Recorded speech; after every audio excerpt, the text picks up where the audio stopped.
At ayan nga, for today's video ay magluluto tayo ng beef curry. And bago natin umpisan yan, samahan niyo muna akong bumili ng patatas sa Bacala dahil naubusan po tayo. Kaya ayan, bibili muna tayo niyan bago tayo magluto. Let's go! Ayan, naglalakad nga lang tayo ngayon at malapit na tayo sa Bacala. Ayan, dito na tayo sa Bacala. Ito na siya.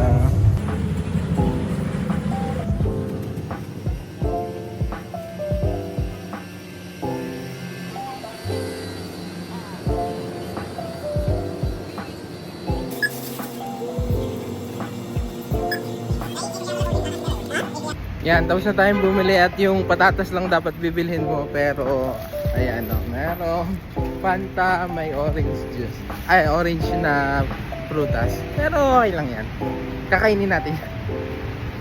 At pagka-uwi ko nga ay dumiretso na ako dito sa kusina para ihanda itong mga gagamitin ingredients kagaya ng bawang, sibuyas, kamatis at saka siling pula na hindi naman ganun kaanghang. Meron din tayo ditong turmeric powder at saka curry powder na napaka-importante para sa ating lulutuing dish. At meron din tayo ditong carrots, patatas at saka green bell pepper. At syempre itong ating main ingredients na baka. Laman lang yan na mayroong konting mga litid-litid at taba.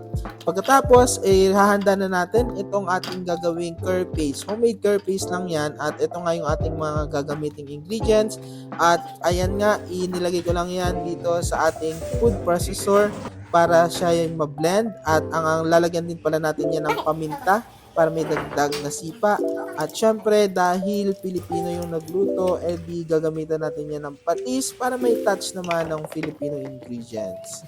At ayan nga, i-blend lang natin yan. At pagkatapos, diretso na tayo sa paggisa nitong ating lulutuin. Naglagay nga lang ako ng mantika dito sa ating kawali at uunahin nating iprito itong ating carrots, patatas at saka green bell pepper. Para mamaya kapag naluto na yung baka, ilalagay na lang natin yan at mas mabilis na siyang maluluto.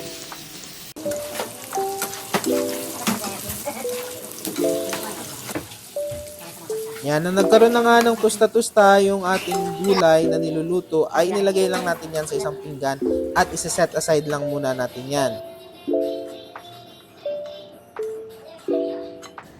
Naglagay nga lang ako ng butter dito sa ating mantika para mas mag-enhance yung flavor ng ating beef curry. At syempre, sinunod ko na itong bawang. Ginisa lang natin yan at pagkatapos, ito namang ating napakaraming sibuyas. Mas masarap po kapag mas marami yung sibuyas na ating ilalagay dito sa beef curry. Lulutuin lang natin yung dalawang yan at pagkatapos isusunod na natin yung ating blend kanina na curry paste. Ito talaga yung main ingredients natin bukod doon sa baka dahil dito manggagaling yung lahat ng flavor na ating makukuha sa beef curry. After ko ngang igisa itong ating curry paste, ay sinunod ko namang ilagay itong ating baka.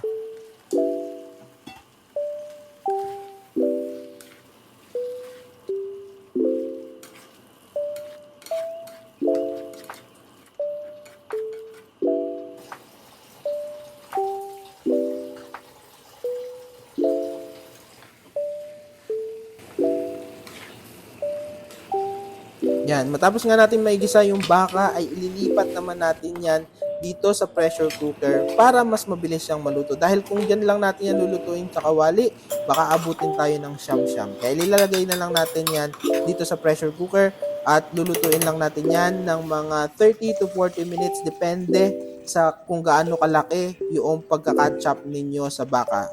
Itong pagkakaluto ko dito, inabot yan ng 40 minutes. Siguro medyo matanda rin yung baka na nabili ko kaya inabot siya ng 40 minutes.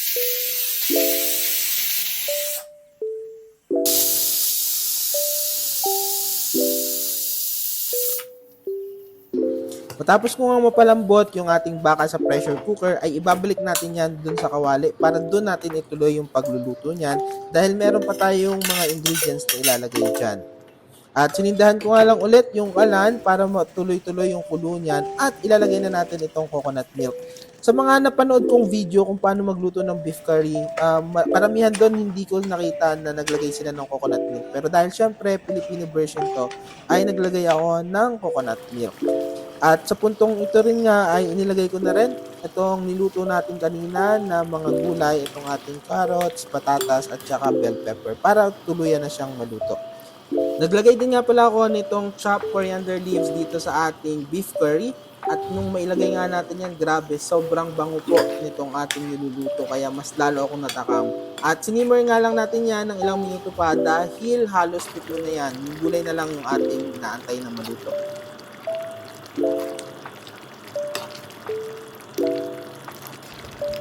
At ayan nga, natapos na rin nating lutuin itong ating beef curry at naglagay na nga ako niyan dito sa isang mangkok dahil sobrang gutom na gutom na gutom na rin ako ng mga oras na yan. At syempre, titikman na natin yan at ng ating mahusgahan kung papasa naman ba ang panlasa niyan sa atin.